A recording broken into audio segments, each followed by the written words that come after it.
अच्छा, तो ये लेक्चर 2 है। इसमें हम देखेंगे सीमेंट की टाइप्स और सीमेंट की करेक्टरिस्टिक्स। ठीक है। कंक्रीट में हमने देखा था कि सीमेंट होता है, सैंड होता है, वाटर होता है और एग्रीगेट होता है। तो आपके जो सिलेबस में है फिर इनकी आगे से प्रॉपर्टीज़ हैं, एग्रीगेट की भी और सीमेंट की भी।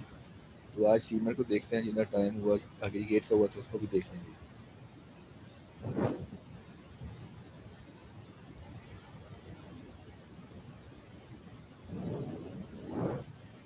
तो सबसे पहले हमारे पास पोर्टलैंड सीमेंट की टाइप्स हैं, जो कि हम अपनी ज़रूरत के हिसाब से जो है ना वो साइट पे यूज़ करते हैं। और इसको जो डील करता है वो एसटीएम जो है वो स्पेसिफाई करता है ये पोर्टलैंड सीमेंट जो है इसकी टाइप्स को। American society for testing and materials C150, ये उसका कोड है।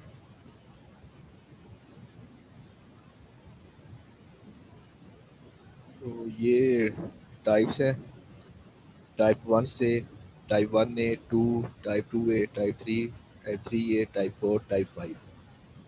Type 1 normal, type 1A normal air entraining, type 2 moderate sulphate resistance, type 2A moderate sulphate resistance plus air entraining, type 3 high early strength, type 3A high early strength air entraining, और type 4 low heat of hydration, type 5 high sulphate resistance. तो type 1 cement जो हमारे पास है normal,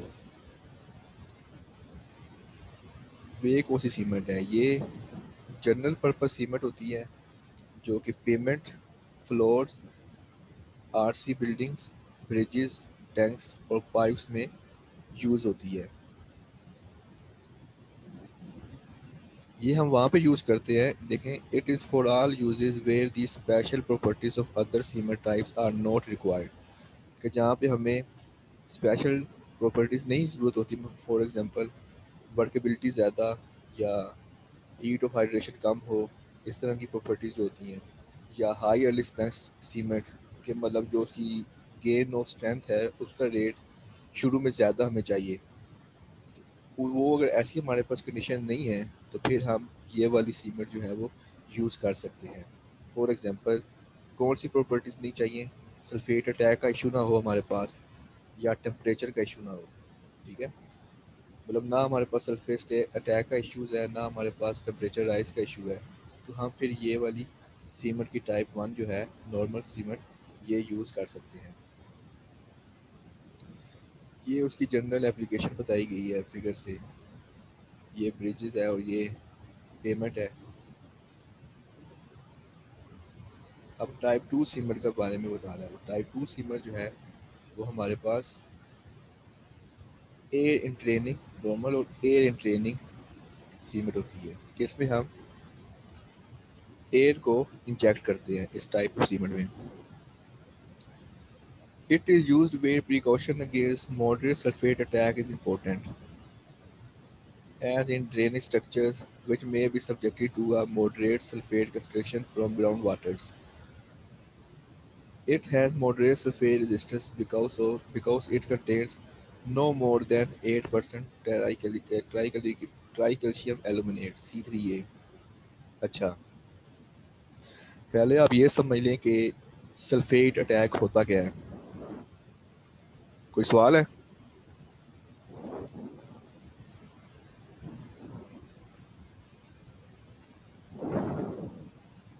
अच्छा, पहले आप ये समझ लें कि सल्फेट अटैक होता क्या है। अगर हमारी हमारी जो साइट है जहाँ पे हमने कंस्ट्रक्शन करनी है, अगर तो वो अंडर वाटर है या वो किसी शोरिंग जो होती है साहिल समुंदर या उसके पास है। माइक बंद कर दे यार अपना।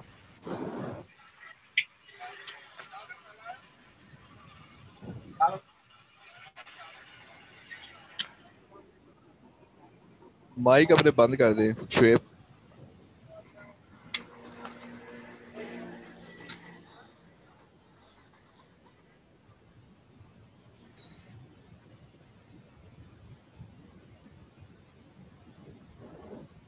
तो सल्फेट टाइप का मैं बता रहा हूँ कि अगर हमारी साइड कोई ऐसी है कि जो कि आपकी जो है वो समुद्र के सारे समुद्र के पास है, क्योंकि यहाँ पे साल्ट कंसंट्रेशन ज़्यादा है, सल्फेट ज़्यादा है सॉइल में, तो उधर फिर हम सल्फेट रेजिस्टिंग सीमेंट यूज़ करते हैं। बेसिकली होता क्या है कि सीमेंट में एक कंपोनेंट होता है C3A, जिसे कहते हैं ट्राई कैल्शियम एल्यूमिनेट, C3A। अगर तो ये सीमेंट में इसकी क्वांटिटी ज़्यादा है, तो ये जो होता है ये सल्फेट के साथ रिएक्शन करता है, केमिकल रिएक्शन, और फिर ये इसका जो वॉल्यूम है ना सीमेंट का, ये इंक्रीज़ होता है, जिसकी वजह से इसमें क्रैक्स आ जाते हैं। तो जहाँ कहीं अभी ये तो मॉडरेट है ना, मॉडरेट का मतलब है कि सल्फेट इतना ज़्यादा नहीं चाहिए, सल्फेट रेजिस्टेंस मतलब सल्फेट की कंसंट्रेशन कम है, तो इधर फिर हम ये वाली सीमेंट यूज़ कर लेते हैं, क्योंकि यहाँ पे हमारे पास जो सीमेंट है उसकी ट्राई कैल्शियम एल्यूमिनेट कम है, तो इतना इशू नहीं करता ये हमारा, मतलब रिएक्शन नहीं होता सल्फेट के साथ। तो ये इशू होता है, मतलब कंक्रीट की जो ड्यूरेबिलिटी होती है ना, फिर वो कंप्रोमाइज़ हो जाती है। तो ये सीमेंट वहाँ यूज़ करेंगे जहाँ पे हमारे पास सल्फेट अटैक जो है वो मॉडरेट लेवल का हो, ज़्यादा एक्सट्रीम ना हो, सल्फेट की जो कंसंट्रेशन है वो कम हो, और इससे जो हीट ऑफ हाइड्रेशन है वो लेस जनरेट होती है as compare to type 1 cement. और ये हम मैस के स्ट्रक्चर में यूज़ कर सकते हैं। मैस स्ट्रक्चर कौन से होते हैं, जैसे डैम हो गया, लार्ज पियर्स हो गए, अबटमेंट्स और रिटेनिंग वाल्स। अब इसकी लेस हीट ऑफ हाइड्रेशन है, तो इसको हम हॉट वेदर में भी यूज़ कर सकते हैं।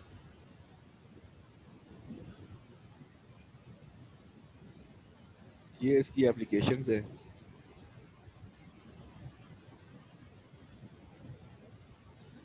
उसके बाद हमारे पास आता है टाइप 3 सीमेंट। टाइप 3 सीमेंट जो है वो हाई अर्ली स्ट्रेंथ।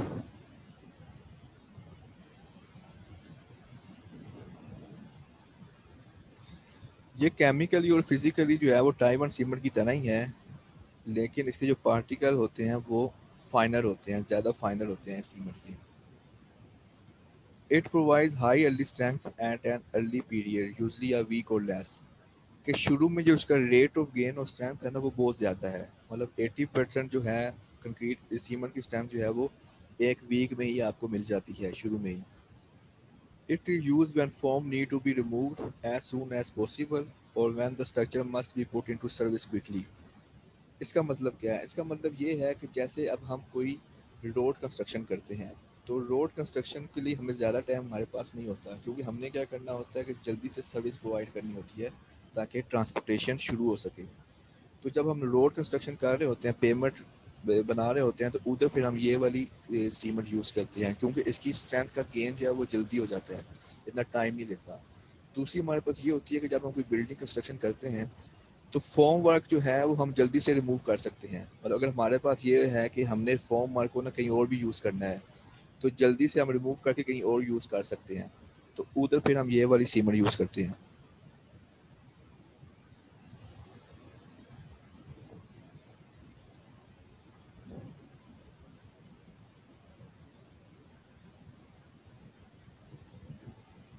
और उसके बाद ये जो है वो cold weather for reduction in the curing period, ये कोल्ड वेदर में प्रेफर किया जाता है। क्यों? क्योंकि कोल्ड वेदर है तो वो टेम्परेचर कम होगा, लेकिन ये जो सीमेंट है, ये जो है इसकी हीट ऑफ एडिशन ज़्यादा होती है और ये जल्दी जो है वो सेट हो जाता है, तो इसलिए इसको आप कोल्ड वेदर में भी यूज़ कर सकते हैं, क्योंकि ये एक एक्सलरेटिंग टाइप ऑफ सीमेंट है।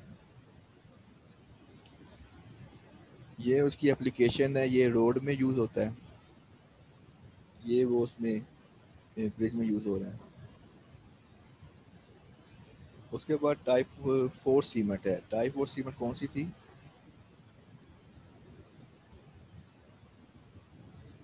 लो हीट ऑफ हाइड्रेशन। अब इसमें क्या होता है, इसमें जो हीट ऑफ हाइड्रेशन, जब सीमेंट जो है वो वाटर के साथ रिएक्ट करती है, तो हीट ऑफ हाइड्रेशन ज़्यादा जनरेट नहीं होती, उसकी क्वांटिटी कम होती है। और इसमें देखेंगे it is used where the rate and amount of heat generated from hydration must be minimize. ये वहाँ पे यूज़ करते हैं जब जहाँ पे हमारे पास स्ट्रेंथ गेन के लिए टाइम होता है, हमें जल्दी नहीं चाहिए स्ट्रेंथ, तो उधर ये यूज़ की जाती है।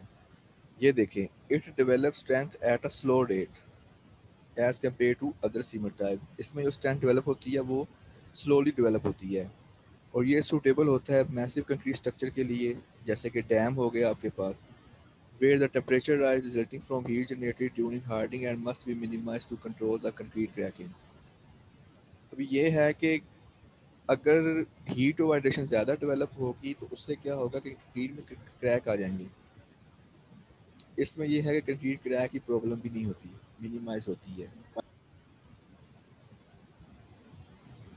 ये उसने बताया हुआ है सीमेंट को, ये डैम है, ये इस डैम में यूज़ हो रही है। टाइप 5 सीमेंट, अब ये वो सीमेंट है जो सल्फेट रेजिस्टिंग सीमेंट है, मतलब जहाँ पे आपकी साइट पे अगर सल्फेट की कंसनट्रेशन ज़्यादा है, जैसे नियर सी है या अंडर वाटर है या सॉइल में साल्ट की कंसनट्रेशन ज़्यादा है, सल्फेट की कंसनट्रेशन ज़्यादा है, तो वहाँ पे फिर आप ये वाली सीमेंट यूज़ करते हैं। वेयर सॉइल्स और ग्राउंड वाटर है वो high sulphate content, sulphate content ज़्यादा है, तो वहाँ पे आपने ये सीमेंट यूज़ करनी है। क्यों सीमेंट यूज़ करनी है ये? क्योंकि इसमें C3A बहुत कम होता है, फॉर एग्जांपल 4% तक होता है। तो इससे ये सल्फेट के साथ रिएक्शन इसका कम होगा, वॉल्यूम कम डेवलप होगा और क्रैकिंग भी कम होगी।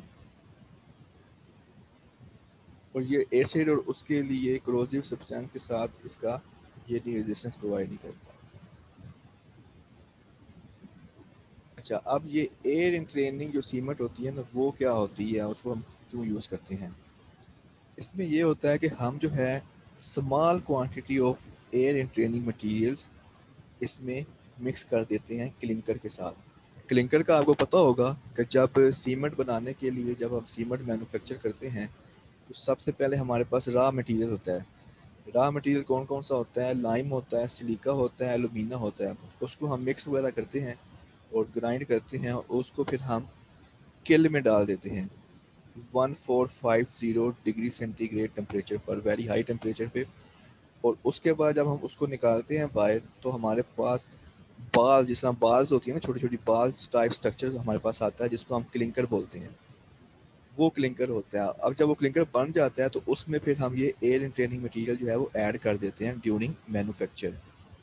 अब ये सीमेंट क्या करती है? ये सीमेंट जो है concrete with minute well distributed and separated air bubbles which improve the resistance to freeze thaw action and to scaling caused by chemical applied for snow and ice removal। Basically जो air entraining हम use करते हैं ये हमें क्या फ़ायदा देता है?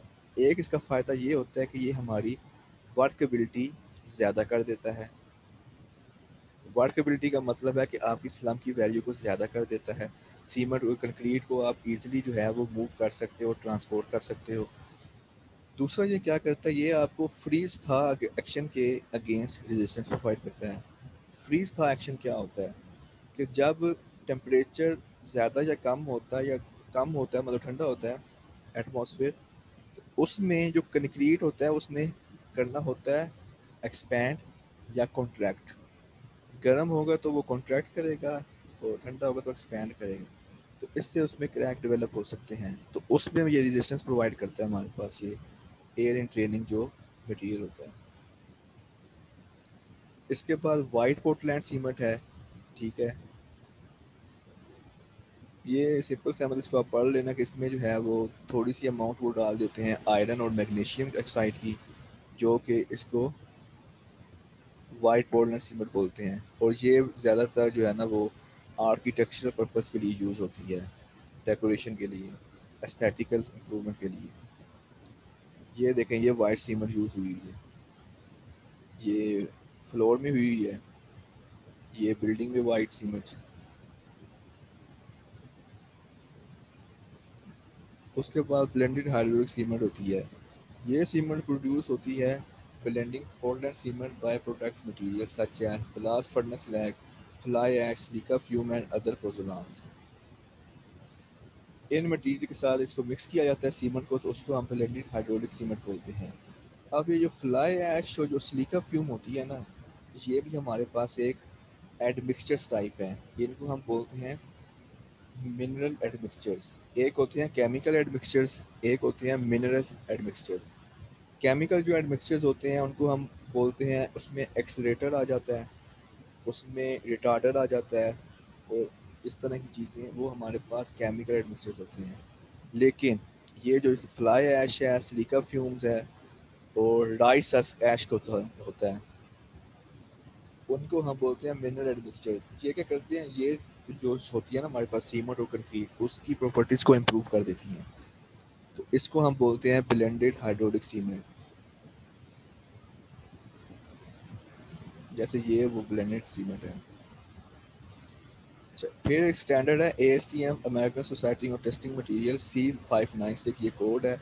इसके अकॉर्डिंग जो है वो ब्लेंडेड सीमेंट की 5 क्लासेस हैं। क्लास 1 जो है वो ये है, ordinary blast furnace slag cement. दूसरी जो है वो पोजोलान सीमेंट है। तीसरी पोजोलान मॉडिफाइड सीमेंट है। चौथी स्लैग सीमेंट है और फिर स्लैग मॉडिफाइड पोर्टलैंड सीमेंट है। स्पेशल सीमेंट मेसनरी सीमेंट्स, ये सीमेंट जो है ये मेसनरी कंस्ट्रक्शन में यूज़ होती है। फॉर एग्जांपल मोटर में यूज़ होती है जब आप मेसनरी कंस्ट्रक्शन करते हैं। Expansive cement, these cements are primary use in concrete for shrinkage control. Expansive cement कौन सी होती है कि जब इसको आप वाटर के साथ मिक्स करते हो तो ये एक्सपैंड करती है खुद को। तो इसमें जो है हमारे पास श्रिंकेज की प्रॉब्लम नहीं होती, मतलब वो श्रिंक नहीं करेगी, वो एक्सपैंड करेगी।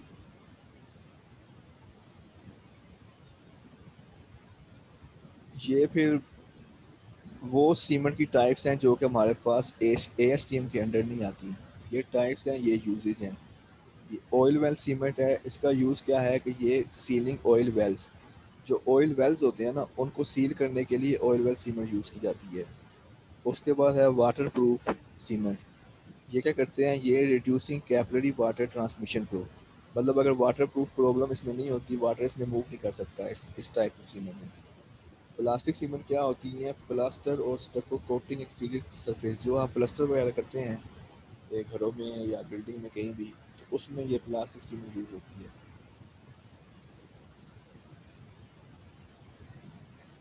यहाँ तक कोई सवाल है किसी का?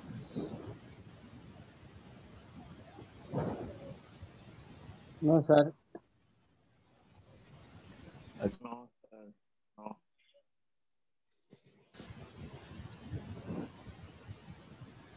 अच्छा, इसके बाद आपने ये सीमेंट का जो केमिकल कंपाउंड्स हैं उसके बारे में है। सीमेंट में बेसिकली 4 कंपाउंड्स होते हैं। एक होता है ट्राई कैल्शियम सिलिकेट, जिसे हम C3S बोलते हैं। एक होता है डाई कैल्शियम सिलिकेट, जिसमें C2S है। फिर ट्राई कैल्शियम एलुमिनेट C3A। फिर टेट्रा कैल्शियम एल्युमिनेफ्राइड C4AF। अच्छा, ये सीमेंट में जो प्रॉपर्टीज़ होती हैं, फॉर एग्जांपल उसकी स्ट्रेंथ हो गई, सेटिंग टाइम हो गया, तो वो इन 4 पे डिपेंड कर रही होती है। ये उसके मेन 4 कंपोनेंट्स हैं।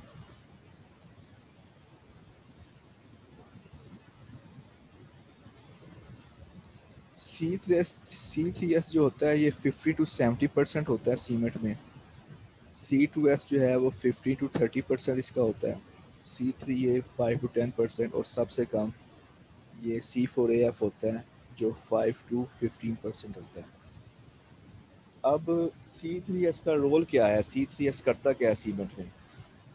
जब आप सीमेंट को वाटर के साथ मिक्स करते हैं तो सबसे पहले आपका जो C3A है ना, ये एक्शन में आता है और ये जो है ना बहुत ज़्यादा हीट ऑफ हाइड्रेशन प्रोड्यूस करता है, ये C3A। और जो आपका इनिशियल सेटिंग टाइम जो होता है ना उस वो भी इसी की वजह से होता है, C3A की वजह से। जो इनिशियल सेटिंग टाइम होता है वो C3A की वजह से होता है। C3S जो है ना, ये जो सीमेंट जो स्ट्रेंथ गेन करता है ना उसमें इसका रोल होता है। 70% जो स्ट्रेंथ सीमेंट में आती है वो C3S की वजह से आती है, ट्राई कैल्शियम सिलिकेट की वजह से। C2S जो है ये आपको टोटल स्ट्रेंथ देता है, जिसे हम अल्टीमेट स्ट्रेंथ बोलते हैं, जो कि 28 डेज के बाद जो भी होती है वो C2S की वजह से होती है। ये फाइनल स्ट्रेंथ जो सीमेंट की है वो C2S की वजह से होती है। अब वो रोल बता रहा है कि इसमें C3S का क्या रोल होता है सीमेंट के अंदर। जैसे मैंने वैसे पहले ही आपको बता दिया है, hydrates and hardens rapidly and is largely responsible for initial set and early strength C3S। Strength में इसका रोल होता है।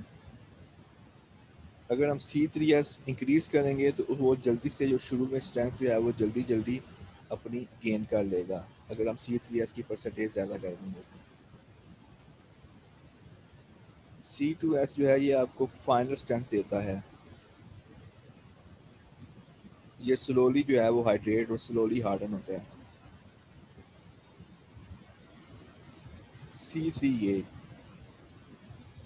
ये लार्ज अमाउंट ऑफ हीट जो है ये जनरेट होती है इसके रिएक्शन से, और ये जो है इसमें हम जिप्सम ऐड कर देते हैं। अगर हम जिप्सम ऐड नहीं करेंगे तो ये फ़ौरन ही सीमेंट को जो है ना वो सेट कर देगा, फिर हम जो है उसको ट्रांसपोर्ट नहीं कर सकते, वो हार्ड हो जाएगी।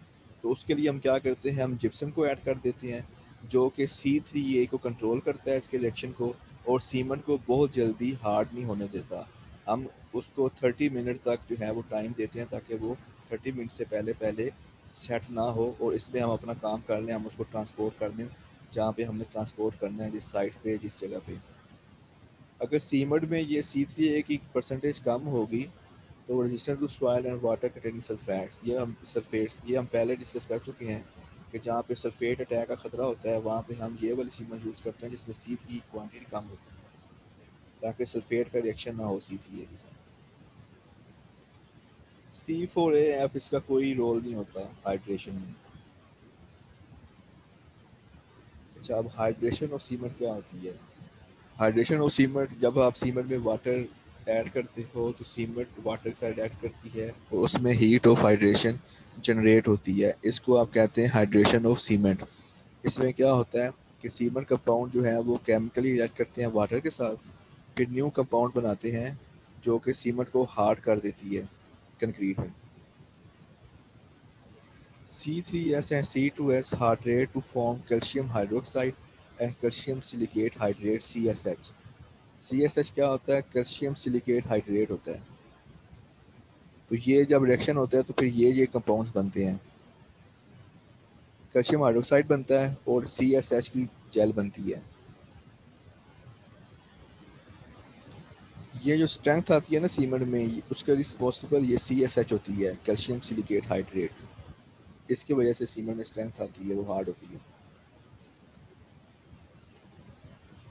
C3A वाटर के साथ रिएक्ट करता है कैल्शियम हाइड्रोक्साइड, और ये टेट्रा कैल्शियम एल्यूमिनेट हाइड्राइड्स बनाती है। इसी तरह C4A जो है वो कैल्शियम एल्यूमिनाइड हाइड्रेट बनाता है।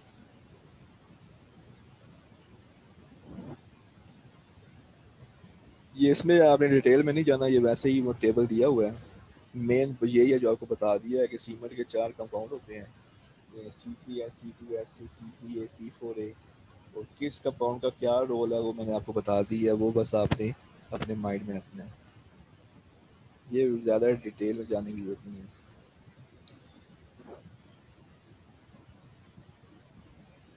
ये ग्राफ को ज़रा ना समझने की कोशिश करें। ये हमें हमारे पास डेज हैं, दिन, और ये हमारे पास डिग्री ऑफ रिएक्शन है कि कितना रिएक्शन होता है। ठीक है, ये वाला जो रेड वाली लाइन है ये C3S की है, ग्रीन वाली C2S की है, ब्लू वाली C3A की है, और ये जो सर्कल बना हुआ है ये C4AF है।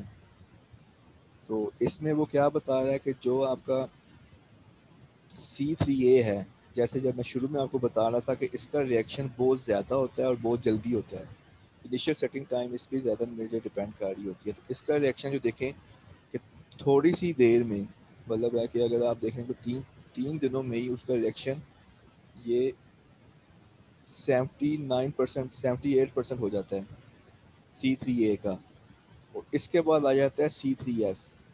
उसके बाद C3S का रिएक्शन उतनी देर में 75% हो जाता है, 70%। ठीक है, और फिर उसके बाद आपका ये आ जाते हैं बाकी दूसरे कंपोनेंट, तो उनका रिएक्शन जो है वो देर से होता है। सबसे ज़्यादा तेज़ी से रिएक्शन C3A का होता है, ये ग्राफ जो है वो ये शो कर रहा है।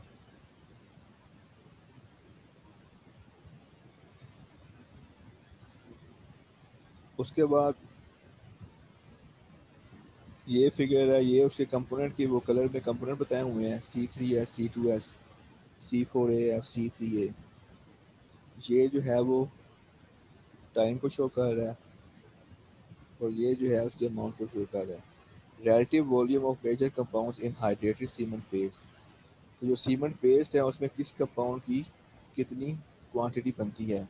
तो सबसे ज़्यादा ये CSH की है, कैल्शियम सिलिकेट हाइड्रेट जो जेल होती है ना, उसकी क्वांटिटी बनती है।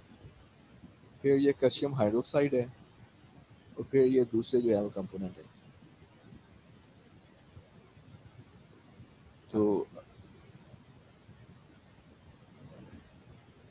इसके बाद जो है अभी ये मेरा ख्याल है मीटिंग जो है वो ख़त्म होगी, 40 मिनट तक टाइम होता है। तो मैं इसको मीटिंग को, अभी यहाँ तक कोई सवाल तो नहीं है? No, sir. No. अच्छा, तो मैं अब इसको दोबारा रीस्टार्ट करता हूँ, तो आप दोबारा इसको ज्वाइन कर लेना क्लास को। Okay, sir. जी, ओके। सर ओनली 10 मिनट रह गए हैं क्लास के एंड होने में, तो क्या चीज़? 10 मिनट रह गए हैं एंड होने में क्लास में। नहीं, क्लास आपकी 8 मिनट। 1.5 घंटे की है ना क्लास। अच्छा 1.5 घंटे की होगी आज, हाँ, नहीं तो 45 मिनट की नहीं है? नहीं, वो तो हो जाएगी, मतलब मैं कह रहा हूँ कि वो अब ये बीच में ख़त्म ना हो जाए। मैंने अब ये दूसरी प्रेजेंटेशन ये सीमेंट की है वो बतानी है, तो फिर जी सर। बीच में इंटरप्शन हो जाएगी ना।